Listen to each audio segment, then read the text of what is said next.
Tyson Franklin, and welcome to this week's episode of the Podiatry Legends podcast. With me today is Funmi Obi from ChilternWellbeing Foot and Ankle Clinic in Hayes in the United Kingdom, which, in case you're wondering where Hayes is, it is 16 miles from London. And I've done a few fact checks here. You've done the research. I've done my research. It's 45 minutes by car, 16 minutes by train, so why would you drive? But if you choose to walk, it will take 5 hours. So, Funmi, how are you doing today? Morning. Thank you very much. I'm doing really well, thank you. I told you I was going to have an interesting introduction for you. So, thank you for coming on the podcast. I'm looking forward to this. And I'm going to ask you a question up. I haven't asked anyone this question for a little while. Why did you decide to do podiatry? So, my journey into podiatry wasn't straightforward. So it was a second choice, a very good second choice, but it was a second choice. I'd always wanted to do medicine, always wanted to be a doctor. And that fateful day of results, things changed. And I had to think on my feet. I couldn't go back home and say, oh, well, this is the situation. Yeah. Not if you're from an African family anyway, it doesn't work like that. So I called UCL, then explained the situation, turned my phone off. I went into London straight, and they told me about pediatric medicine. It's in medical school, and I'd read about podiatry before in the UCL prospectus when I was applying for med school. It looked interesting, and so I went for the interview, and I got a place. And I'd always thought that I'd do podiatry, and then I'd switch. That was the plan. I'd do podiatry, then I'd switch. I'd go back to med school, and it would all be great. And I actually fell in love with podiatry. I really enjoyed my degree. I enjoyed all aspects of it, the clinical aspect. And then I said, okay, I'd let me work as a podiatrist for a year and just see how it would go. And at 18 years, I'm still here. Still there. So, yeah. Can I go back a step? I need to go back one step because you opened this door. What's the pressure of being from an African family? The expectation to succeed. It's not a bad thing. No, not at all. Encouragement to succeed. And so in whatever you do, so it doesn't matter what profession you choose to be in or what you choose to do, you just have to do it really well. So, okay. It sounds similar to a lot of immigrant families, like Asian families, Indian families. And I know, like back in the day when I was at school, we had a lot of Italians and Greeks. And there was this big expectation that those kids did well at school, went on to university, because their parents had worked hard to give them a better opportunity than what they had. Absolutely. And most of the times families or ethnic families or immigrant families are coming into different countries with not much. But one thing that was always kind of drilled into me is that your education is your key, it's your access. That's what my dad would say. It's your access, it opens doors. Yeah. So it's really important that you focus on that. That's something nobody can ever take away from you. So that was the kind of ethos in our home. Even my mum, she's at 69, did her PhD. So that's the kind of so that's the kind of family. Everyone is very highly educated. So it wasn't really, I wouldn't say it's a pressure, it's an expectation, but I think it's something that it's so very much part of my fabric. Yeah. That I think that's what has helped me to get to where I am now and made it so easy for me to not wallow in my own sorrow that my career has changed. It was like, okay, what do we do now? Let's make this work and let's get on with it. And then let's just make the career the best I can make it, that's what we're doing. Okay, so because you went for medicine, didn't get it, but straight away you pivoted, did podiatry, your family was like, it's cool, you're doing something. As long as you go to university and you qualify for something, at least that's going to open certain doors, which may lead to other doors later. Whilst yes, there was disappointment, but I think they were more impressed with how I handled the situation. I think demonstrating at that young age, I guess, how old are you? 17 when you're doing your A-level, 17, 18. I think they were more impressed the way I just managed the situation and gone on with it and came back and delivered the news. This is what I'm going to do. And I'm going to do this, and I'm going to do this, I'm going to do this. And I think even now, as a parent myself, my child did the same thing or said the same thing. I think I would be very impressed with that, showing that determination. That's really important. So, Did your husband have the same upbringing with the same yes, so pressure? he's African, he's Yeah. Nigerian, like myself. Yeah, and equally, well, and very successful and humble about it. Yeah, I think it's just a thing. I think most of us speaking out of place, but most kind of Nigerians you speak to, they typically are doing quite well. that's good to hear. So, how many Mm. PhDs are there in your family? That's a few. There's a few. So your mum's not the only one. There's a few sort of throughout the family. Yeah. So, was there pressure on you that once you finish podiatry to do more study and get a PhD as well? Yeah, but I've done my MSc. I actually really enjoy studying. Yeah. I would like to do a PhD at some stage. I think at the moment, running a business with two young kids, definitely not the time, but I do enjoy learning. I enjoy putting into practice what I've learned. And I think it's really important to learn. I think Mm. when you become stagnant, you become very frustrated. And I think even as podiatrist, I do have that insatiable appetite to do courses and to read where I can. And it doesn't need to even be podiatry related stuff. I listen to podcasts on different things and just to keep my mind alert because I think it's important to be so well rounded as a person. That means you can have a conversation with anyone you meet on any level and it becomes easy.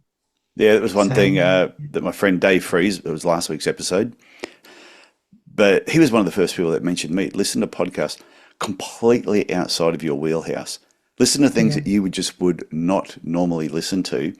He said you'll be surprised what you will learn. yeah. And I remember this one particular podcast. It was about being more efficient in the household.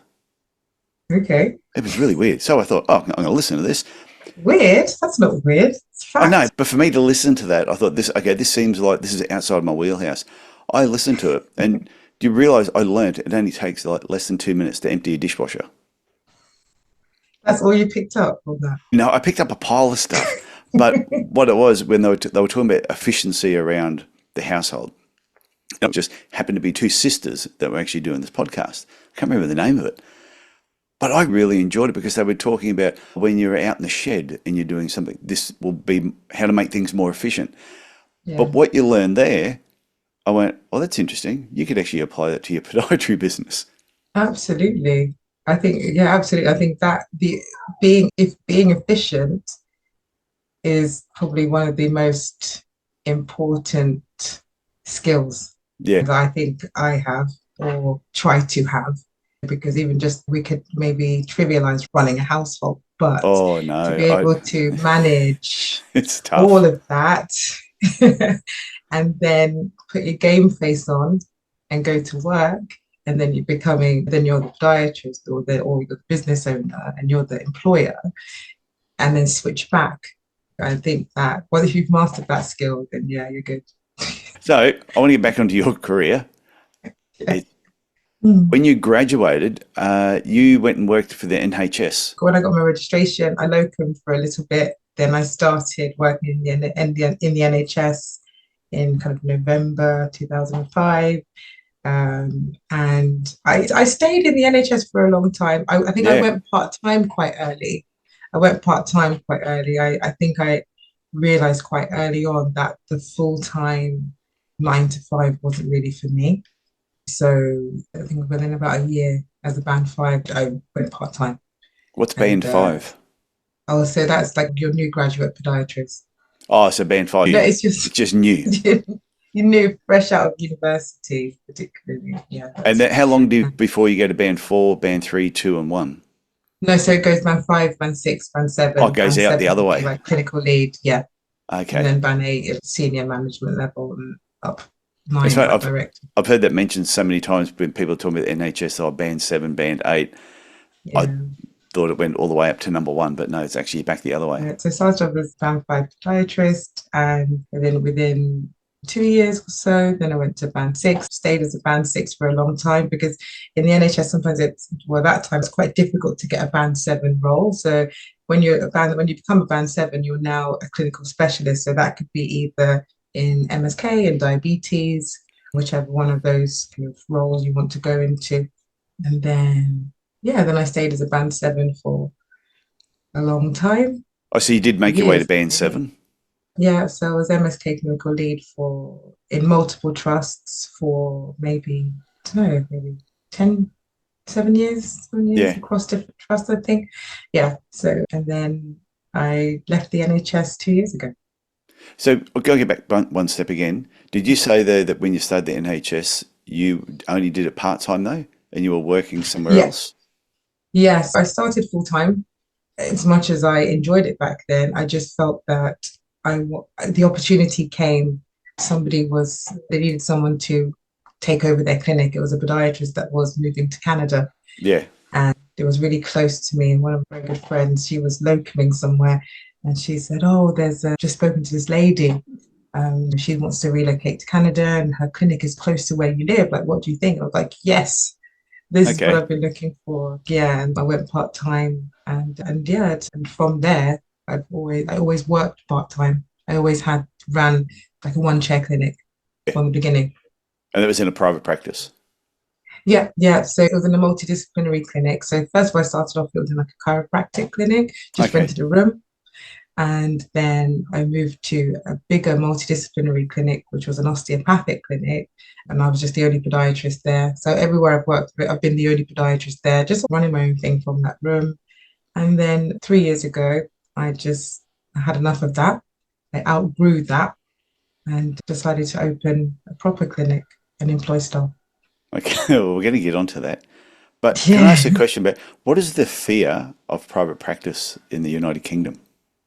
Because when you see some of the Facebook pages and you'll see new and recent graduates and they'll be posting something that's almost like there's a bit of apprehension about going into private practice.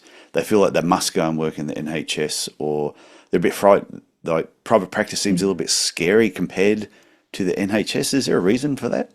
I think bad news travels fast, doesn't it? Yeah. And Yeah. Yeah. I think maybe some people have worked in private practices and they haven't had the best experience. The NHS and private practice are two very separate entities. But someone that straddled across the two, I completely can see that. When you're working in the NHS, it's almost very protected. You have everything's almost, I'd say done for you, but you have your clinics. You do your clinics, you finish your clinics, you do your notes, and then you're either doing, today I'm doing general, today I'm doing diabetes clinic, or today I'm doing nail surgery. It's all very structured. Okay. But when you come into private practice, you're very exposed, aren't you? You have to be thinking on your feet all the time. You don't know and also people are paying for your Mm. services, which Yeah. requires a lot more of yourself. It's not just about being a brilliant clinician. You also need to be at least some type of nice person that somebody would want to see. You need a personality. You don't just need good hands. Yeah. And I think also private practice, the hours can be longer. So it's not necessarily the easy way. I don't think it's an easier gig at all. I just think it's very different. And I think maybe people have heard not so great things about private practice, but now that I've fully switched, I wouldn't be able to go back. Yeah. I think it's changing though. Like I've had a lot of UK podiatrists on the podcast. Mm. Nearly all of them have worked in the NHS at some stage. I personally think it's not a bad thing. Let's be honest, even though, yes, I've left the NHS, but where else would I have been able to get the breadth of patients that I've seen over the years? Mm. I would never see these types of patients in private practice. The experience that I've been able to get from all the different types of clinics, all the different types of pathologies coming in, all of the connections with other clinical teams, the having meetings, especially if you're hospital based, you can't replicate that experience in private practice. It's a very different entity, and I think it's potentially wise to at least go try it. see all those patients, get your hands dirty. Get your feet wet. Yeah, get your feet wet. Be under that kind of pressure. See all those complex cases, and you're doing a general clinic, and someone's coming in with this horrific wound, and so I think yeah, that experience I think Yeah. is good. I think I can say that working in the NHS all that time has a benefit. I can never say it wasn't a So benefit. what's funny is you really lit up when I asked you that question, which I think is great. So Yeah. why did you leave? Like, why did you, what happened? At what point did you go, I need to go and work for myself. I want to go into private practice and So I leave the safety yeah. net of the NHS. The thing about that safety net is that if you're somebody that wants to grow, Mm, this is my personal opinion. This is not the opinion of any other person, just myself. I felt limited. I felt that I had reached the point where I didn't feel like I was growing anymore, personally. And I think started to become quite frustrated. For example, like when you're running your own business or when you're working in private practice, if a patient needs something, you can get it for them or you can complete their package of care. As long as they can ready to pay, yeah. you all the solutions are there at your fingertips. You've got them in your clinic. You've got your orthotics, you can, if they want their custom orthotics quicker, you can get them in 5 days. You've got your shockwave. Everything is within your facility. And I think in the NHS, things just take a little bit longer. Okay. Everything takes time. And so I was becoming a bit frustrated with delays and politics and things like that. So I just reached a point where I was becoming more and more frustrated at not being able to reach my own full potential. And I'd been feeling like that for quite a long time. I'd probably say a good 10 years. I was working in Haringey, and I used to do a lot of the student placements when I was working at what used to be called Kensington and Chelsea, or CLCH now. Yeah. And I got to Haringey and I saw a student that I was on placement with me way back when. And he was like, "Oh, you're still here. You're still in the NHS." I thought, "Oh dear." Because I've been talking about it, about leaving. And I think that really stung me. I was like, "Oh God, I need to now do something about this. I'm still here. I need to go."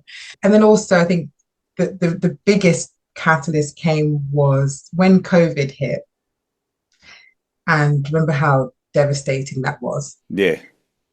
And when you just saw how many people didn't wake up the next day, they died. Some people that were healthy, people were dying, and the numbers of people that were dying. It and we had quite a very tragic loss within our family as well.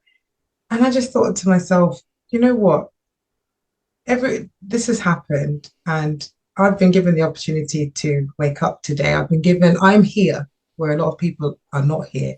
Mm, Why am I wasting this opportunity? It was so profound. I just felt that this thing that I've been so fearful of is actually something I shouldn't be fearful of, because what's the big deal if it went wrong? I've been so fearful of setting up a business, and it was really unnecessary fear. And I just felt, you know what, I'm going to do it because I may mm. not be here tomorrow. That's You true. I know, always say that to what's people, what's work out what's what's the worst that can happen. what's the worst thing that can happen? And also, I felt that actually, I think it's almost like I'd been working for so long in the NHS, and I felt like my confidence had taken a nosedive. I Yeah. think when you're doing the same type of repetitive job and you're doing the same mundane day in, day out, you start to lose a little bit of confidence in yourself. And I think that was one of the issues that I had. And after when COVID was happening, and I just thought, actually, um, it's not that I'm taking my family's money and giving it to someone to run a business for me. I'm taking my family's money and I'm giving it to me Yeah. to make something great.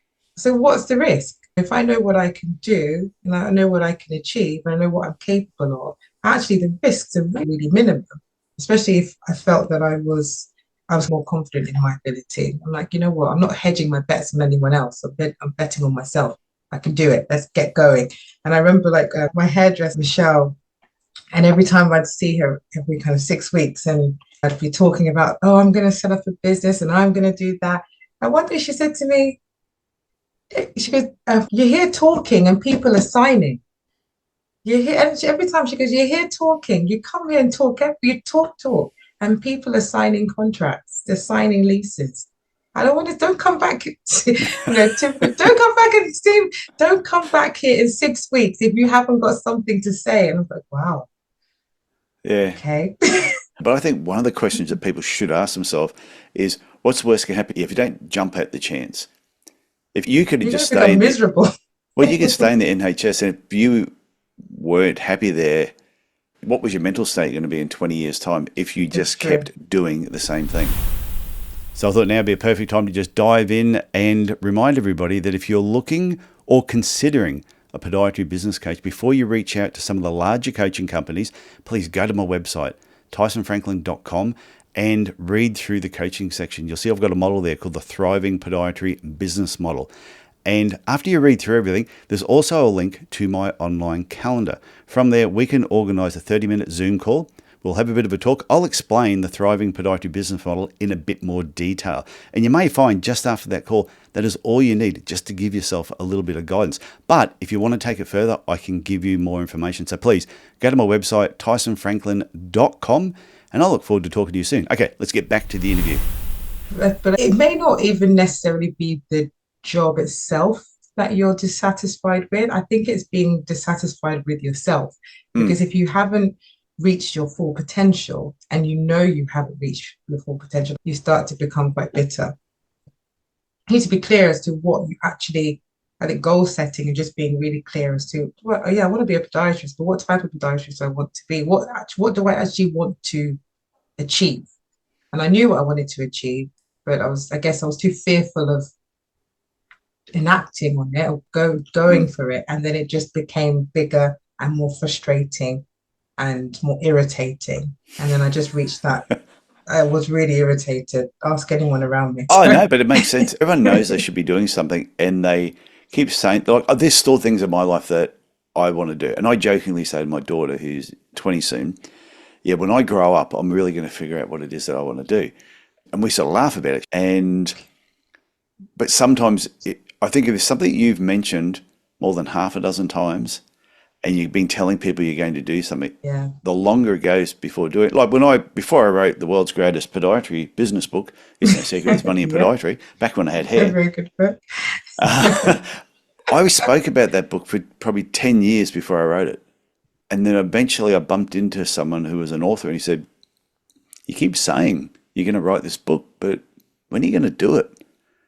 Yeah. You need those people in your life. You need a cheerleader. Bugger off. But then it was 6 months later, I had written the book. I think what's missing, I think one thing I've learned now, if you have a desire to do something, you need to surround yourself with people that are equally excitable and energetic and progressive. Because now I've always been a really big cheerleader for anyone that wants to do something exciting or they've got an idea. And I've become a bigger cheerleader for them now that I know that I wasted 10 years. Because if I had somebody behind me, like, you can do it, just do it, just go for it. But you didn't waste it. Just remember, you didn't waste 10 years. If you think about the amount of podiatrists that you helped along the way over that 10-year period by you staying in the NHS, who have now got great careers because they had contact with you, then maybe you were supposed to be that's where you were supposed to be over that 10-year period. Yeah, okay, first of all, I'd probably say, yeah, that is completely the wrong word. I shouldn't have said wasted, actually. That's probably more of a reflection on just the frustration that I felt at the time. But no, I wouldn't say wasted at all. I don't think I could take all the glory, career Oh, go on, success at take all, it. no. But I have met a lot of students over the years. And what's always nice is that when I see them at conferences or see them at events, it's always nice to catch up and have a chat. So I feel that at that time, I just loved that interaction with students and encouragement and teaching and learning, helping them learn. So if in any way I was able to impact their careers or just make them love podiatry, then that's a job well done. But yeah, I won't take all the glory for that. Yeah. But yeah, that was a really good part of my role that I had over the years, and just really yeah, encouraging people. It's a great profession. There's so much that we're quite lucky. The remit for podiatry is so large. And I Mm. think that's what I would just install in the students, that this, you can do this and this is so much fun. And always just get in contact with me if you need me. So yeah, let's scratch that word, Just not wasted. scratch that word waste. I think probably what ate in the back of your mind too was when you said that some of these people came back and they said, "Are you still in NHS?" Oh But yeah. they probably realised working with you how good you were, and just assumed that you probably would have left and gone on and done something else. Yeah. So Possibly. because you helped train them, they just expected you've got to move on yourself, but you didn't.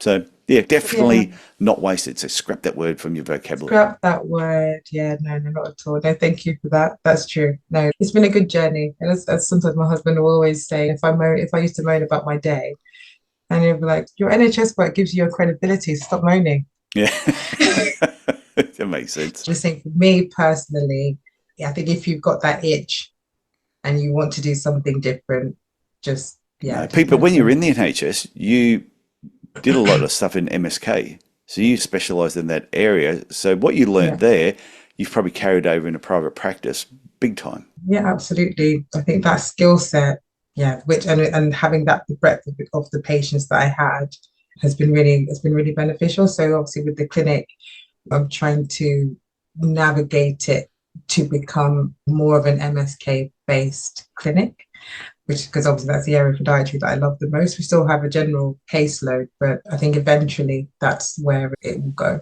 So yeah, in the NHS, I think just those the skills learned as kind of managing teams and doing audits and speaking to orthotic companies and putting training in place for the teams.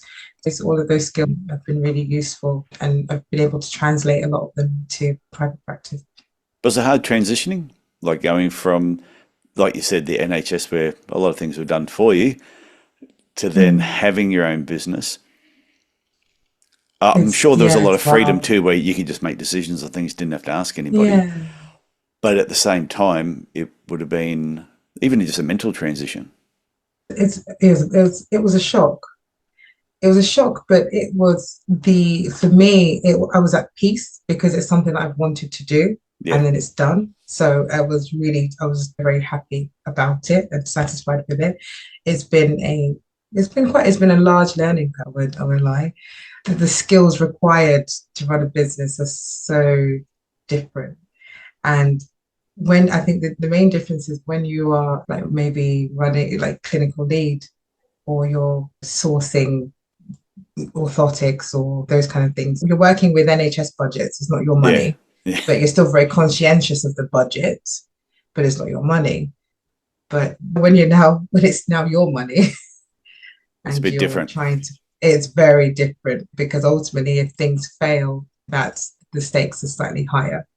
So yeah, it's been a massive learning curve. I've had to think on my feet. I've had to get help. I've had to do courses and boot camps and like that boot camp that I did with you. Yeah. And but it's been fun. I think, do you know what I think? I think you almost have to be a certain type of person to want to run a business. I think you have to be wired in a particular way because the amount of it's not linear, is it? There's so many different thick curveballs that can come your way. And also the biggest challenge is consistency, to be Mm. consistently good. You can't, because you're being consistently good means that you get good reviews, you get repeat business, patients are satisfied, they recommend other people. So me being consistently good is okay, but everybody around you needs to be consistently good, or your team needs to be consistently good all the time. So Yeah. But what you said about the personality type, I think it takes a certain personality type to want to have a good podiatry business. okay. I think there's other personality types that can just open a podiatry business and it can be rubbish. But Mm. what either they don't care or they don't know that it's rubbish because they don't know. They just turn up, they do what they're going to do. They don't get good reviews, but they don't care. Yeah. They just, Yeah. they might be good podiatrists, but they just can't run a business. And sometimes they're the ones that I jokingly take the mickey out of sometimes when they go, I know I care more about my patients than making money. I'm like, why don't you just say you're no good at business? Oh dear. Because to me, if you've been in podiatry 10, 15 years, you've got your own business, you're driving a crapped out car, you've got a massive mortgage, and you've got no money behind you, you're no good at business because you should be doing Yeah. better. Yeah. I guess it depends on what people's motivation is when they're trying to open a business. I guess I think people you speak to, everyone's motivation is slightly different. Some people want freedom. Some Oh, people I totally want get a that. better Yeah. quality of life. Some people want to make lots of money. But I think most people you speak to, well, what they say, how genuine that is, I don't know. But all Oh, their people lie. motivations are I think people lie because I reckon if you open up your own business, you might want to do it for more freedom. I totally yeah. understand that. But yeah, really, yeah, freedom only goes so far. You need to pay your bills. You've got to pay your bills. You've got bills that you've got to pay, and you've got Yeah. to reinvest money back into your business because if you really want to look after your patients, you have to make money so you can reinvest it back into the Yeah. business. But So you can buy other toys, that you can do things that you can't do if you don't have money. I think it's when you're part of the medical profession, it's not really a thing to talk about the money. I think it's almost impolite because obviously, especially if you are working, so in the NHS or you're not working privately, let's be honest, you're not there for the money Yeah. as such. There's other careers that pay so much more. So you to even get into that type of career choice in the first place, you obviously have an affinity with people and wanting to help people and improve people's quality of life. So it almost feels, I think, as a profession, not just podiatry, but I think all medical Oh, I professions, agree. it almost feels very sinful or exploitative to talk about the money, but you do need to pay your bills, which is I very always look at it that important. it's Yeah, one of the things like my book is no secret there's money in podiatry. At no stage yeah, do I talk really about making money in the book. yeah, All I talk about is about setting up a good business. And if you set up a good business, money is a byproduct of yeah, just having a good absolutely. business. And then I think if you don't like money, if you really don't like it, you have multiple options. You can give it away to charity or Yeah. you can send it to me. I don't mind it. I have no problem with it at all. So if you don't like it, send it to me. I will look after it. I will spend it for you. I don't have a problem with that. It's a mindset change, isn't it? I think I've only had the clinic for 3 years, but the person I was in 2021 to the person I am now is very different. I remember I was still very fresh with very healthcare Mm. thinking, and now I've had to shift very quickly into yes, my paramount goal is to improve my patients' lives, rid them of pain, and be with them on that journey to recovery and just be a really good podiatrist. But also, if I want things like shiny equipment and oh, I want a really good podiatrist. If I really want to employ good podiatrists, I need the funds to be able Yeah, to employ them. If I want the building or the clinic to look aesthetically pleasing, that people come in and say, wow, that costs money. it does. So I've had to grow up and think, no, it's true. I've It really had is. to grow up and be like, you know what? Okay, right, let's get out of this NHS thinking.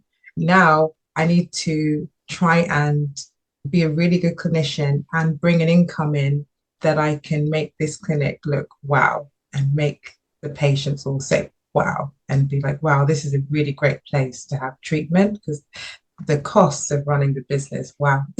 Yeah, I know. Wow, it is shocking. And I look at anytime I go into any businesses now, or even if I go to a restaurant, I look at it, everything just looks different now, Mm. because you can almost see behind the smiles and the good mornings and You everything. appreciate Because how much it costs to just yes, open the doors of yes, a podiatry I don't clinic. ask for discounts. I think No, it's rude.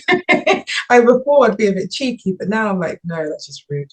like I said, just to open the doors of a podiatry clinic, Yeah, to have a receptionist there, to have the lights on, to have water running, absolutely.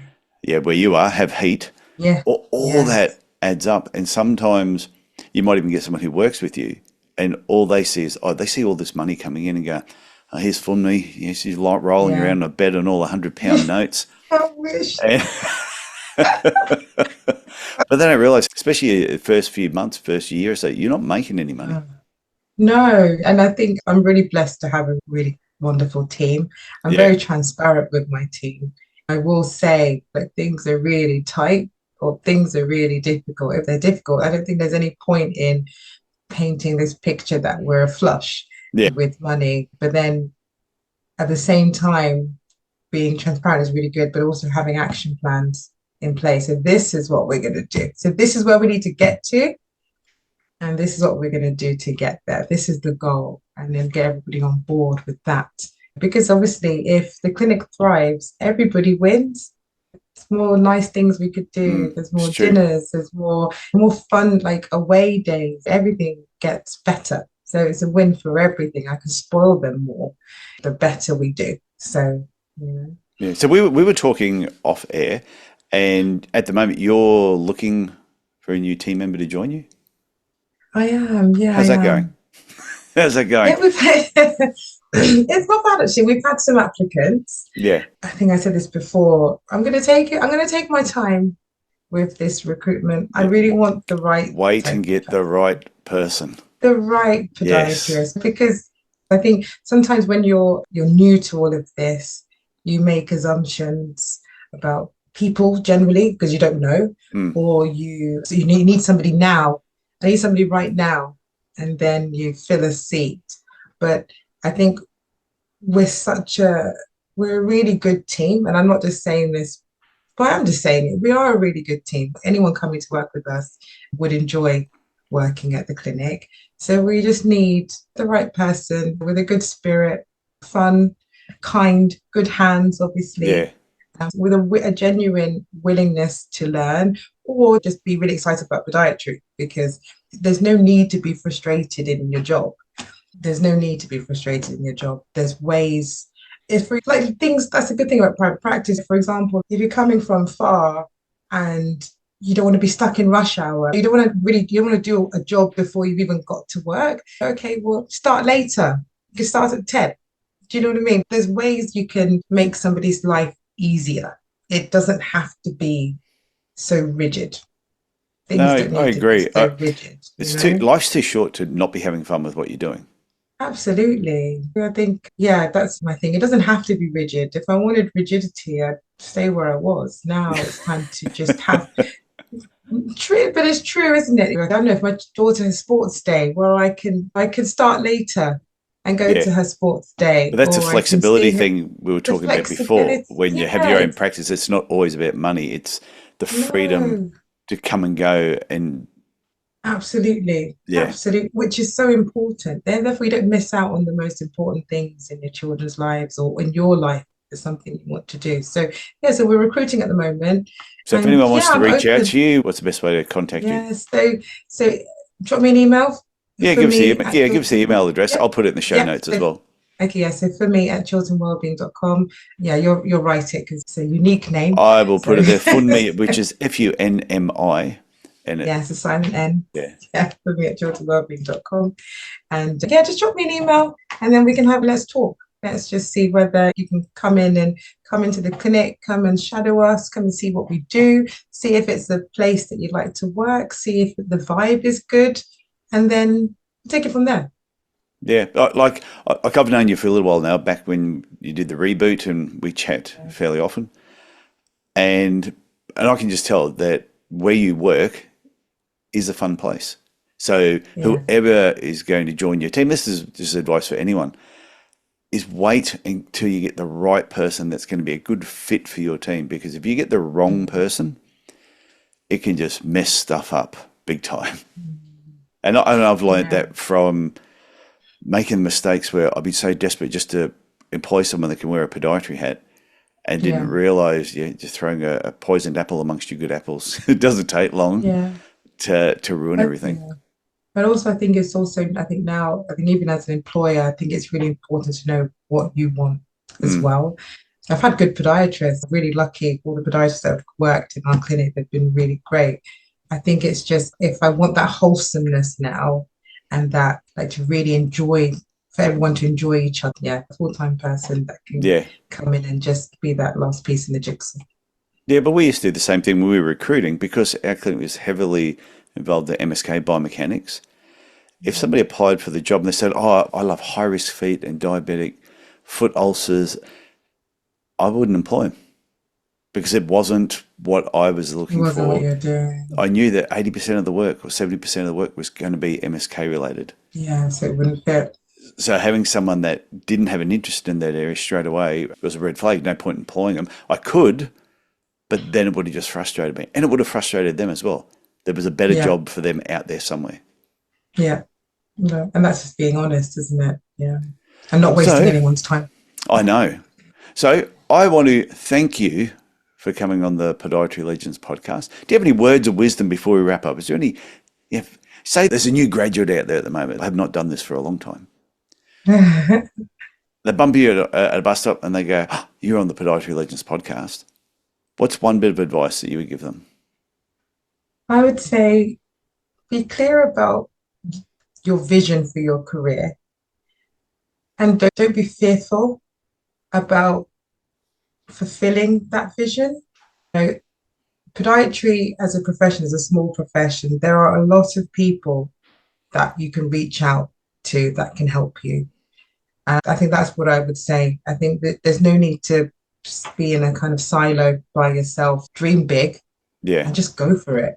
But make contact with people and ask for help. That's what I would say. And then people will help you to achieve what you need to achieve. that is good advice. It's like the quote on my back wall, your next connection will be the one that changes your life. Oh, yeah, absolutely. Absolutely. You need to put Uh, yourself out there. oh, yeah. I just think that's why you need to go to events. You need to go to little workshops, conferences. If you can't go to the bigger ones, then go to some of the smaller ones that other people are holding and just connect with other people. So for me, I want to thank you so much for coming on the Podiatry Legends podcast, sharing Thank you for part of your having me. story. And this has been a lot of fun. So thank you very much. Thank you. Well, I hope you enjoyed listening to Funmi today, and I reckon there would be a lot of podiatrists listening to this who are currently in private practice who could really relate to the transition from doing whatever it is you were doing beforehand, whether you're working for the government, it may have been in somebody else's private practice, but transitioning into your own business, it is a big change and there's a lot to take on. So I thought it was great that Funmi just really opened up and shared some of those fears that she had, because I think we all go through that. I'm sure there's people out there who are thinking about having their own private practice, and if you are, don't sit on the fence. Just take that plunge. Start looking into it a little bit more, because I tell you, there's a lot to gain by working for yourself. Not just the freedom. Yes, you can make more money, but I think mentally, if it's something that you really feel like you want to do it, then I think you've got to take the plunge. And like we said, what's the worst that can happen? You can always go back and work for somebody else again. If you're in the UK, you can always work for the NHS. If you're in another country, you can always go and get another job somewhere else. There's always places screaming out for podiatrists. But if you're thinking about having your own practice, put your toe in the water and just see what happens. So if you've been enjoying these podcasts, especially this one, but if you've been enjoying the Podiatry Legends podcast, please consider leaving a rating and review on whatever podcast platform you happen to be listening to. It's probably in your hand right now, unless you're listening to it in the car on CarPlay or something similar. And just two quick things that I just want to mention. One, go over and check out the podiatrylegends.com website. And while you're there, click on events and it'll always tell you on what I've actually got coming up. Or you can go to my personal website, which is my coaching website, tysonfranklin.com. And if you click on events there, once again, it will tell you what I've got coming up. Okay, that's it for me this week. I want you to look after yourself, look after your family, and I will talk to you again next week. Bye for now.